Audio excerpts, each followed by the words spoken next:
चाहता हूं कि 2018 की हुकूमत बदतरीन तारीख की बदतरीन धांधली की पैदावार थी और 3.5 पौने 4 सालों में उनकी कारकर्दगी पूरी कौम के सामने है कि 3.5 पौने 4 सालों में जनाब स्पीकर 20,000 अरब से जायद कर्जे लिए गए और 2018 में जो जीडीपी 5.8% थी वो 2019 में आके 20 में आके सिर्फ वो बल्कि 1% से भी कम हो गई, मनफी में आ गई।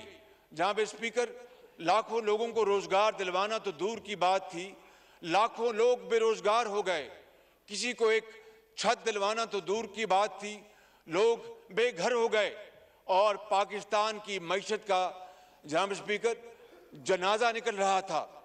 अगर ये उस वक्त मुत्तहिदा ऑपोजिशन जनाब स्पीकर अगर सियासत को मुकद्दम रखती तो फिर रियासत का खुदा हाफिज था।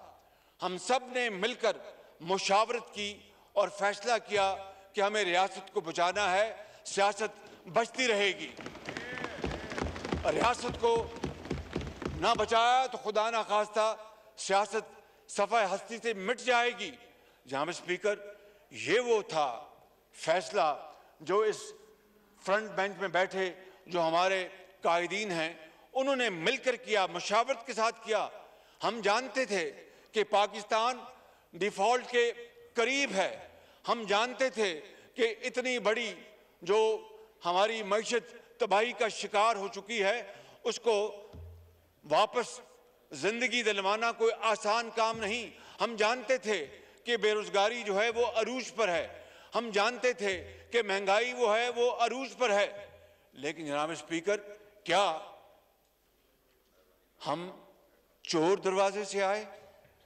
ये पहला मौका है जनाब स्पीकर कि वजीर आजम हाउस पर किसी ने चढ़ाई नहीं की, बल्कि ये ऐवान वोट की ताकत से उन्होंने आइन और कानून के मुताबिक उन्होंने उस बदतरीन करप्ट हुकूमत को बदला और इस चैलेंज को कबूल किया। मैं आज ये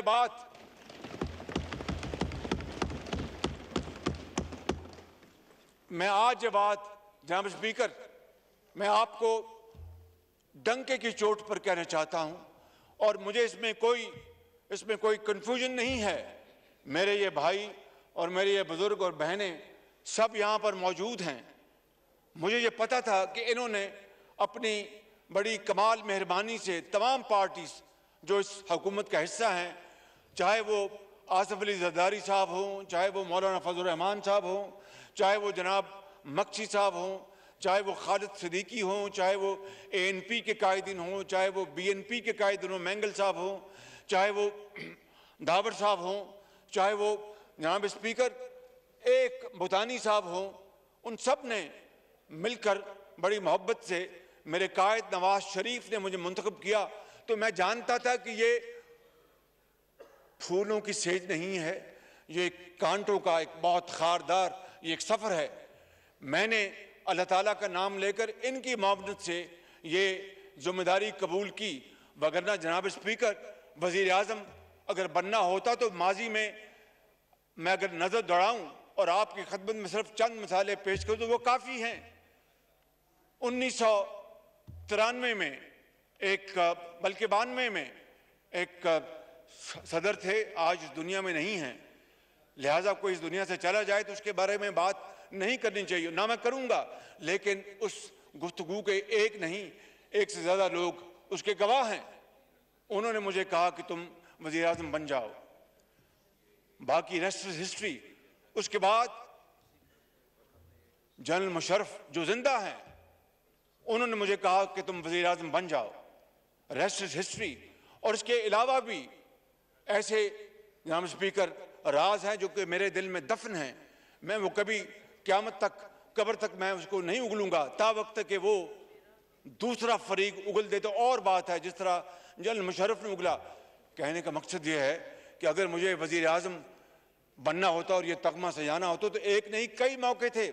इनको छोड़ दे जनाब स्पीकर, मियां नवाज शरीफ को जब पनामा के बदले अकामा में नाजायज सजा दी गई, तो एक कानूनी और आईनी मजबूरी थी कि किसी को वजीर आज़म मुंतखब करना था, और उनकी बड़ी मेहरबानी मियां नवाज शरीफ की कि उन्होंने मुझे चुना और पार्लिमानी पार्टी के सामने बिठाकर मेरा नाम लिया। और मैं अपनी मुस्लिम लीग नून की पार्लियामेंट पार्टी का बेहद शुक्रगुजार हूं कि उन्होंने भरपूर तायद की।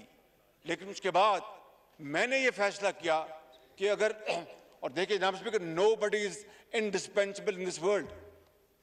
सब आते हैं, अपने इनिंग्स खेलते और जाते हैं, ये उस खुदा का निज़ाम है।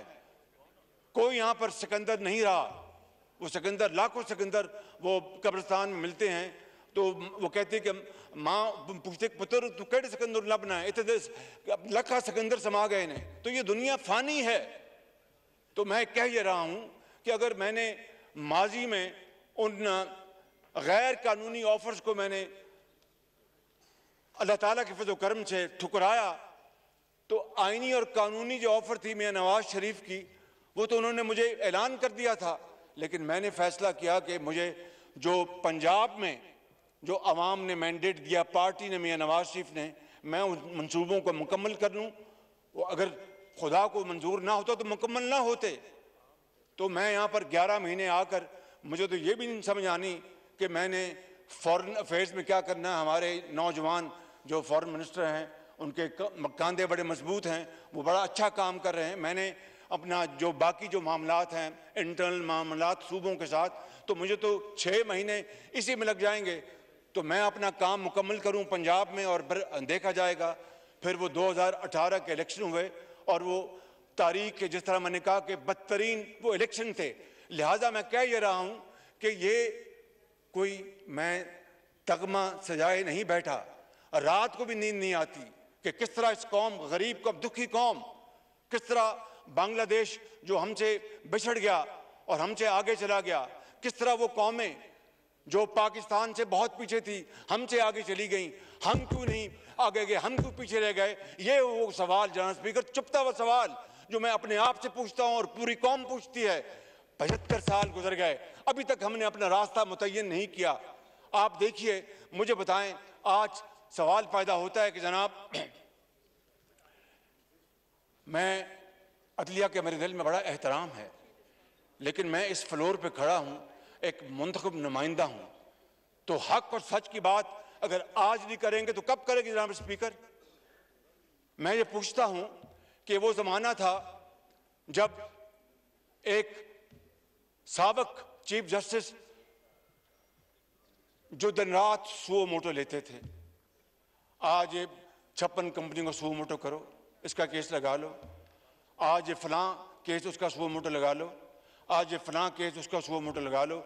दिन रात जो अपना, मैं नहीं बाकी सूबों के भी वज़रा आला कोर्टों में जाते थे। अदालत अगर बुलाए तो मैं समझता हूँ कि बड़ा हमें एहतराम से जाना चाहिए, इसमें कोई दो राय नहीं, कतन कोई दो राय नहीं। लेकिन जनाब स्पीकर, अगर आपने फैसला करना है तो फिर इंसाफ की बुनियाद पर करना होगा, हक की बुनियाद पर करना होगा। ये नहीं हो सकता कि आप मेरे साथ कोई और बर्ताव करें, किसी के साथ कोई और बर्ताव करें, ये मुमकिन नहीं जनाब स्पीकर। मैं आपको ये कहना चाहता हूं कि वो जो हुकूमत है जिससे हमने कौम की जान छुड़वाई, करप्शन के हवाले से मैंने नहीं कहा, इस ऐवान ने नहीं कहा, बल्कि ट्रांसपेरेंसी इंटरनेशनल ने कहा जनाब स्पीकर कि पाकिस्तान की तारीख में सबसे ज्यादा करप्शन का इंडेक्स या सतह पीटीआई की हुकूमत में हुई, पीटीआई की हुकूमत में हुई। जनाब स्पीकर, मैं आपको फैक्ट्स बता रहा हूं, और ये ट्रांसपेरेंसी इंटरनेशनल पाकिस्तान ने नहीं, ये वो बर्लिन जो जर्मनी में इनका हेड ऑफिस है, ये उन्होंने कहा जनाब स्पीकर। और दोस्त ममालिक के साथ क्या हुआ, तुर्की के साथ हमने क्या बर्ताव किया, सऊदी अरेबिया के साथ हमने क्या बर्ताव किया, हमने चीन के साथ क्या बर्ताव किया, मैं किस किस की बात करूं? और फिर कहते हैं कि ये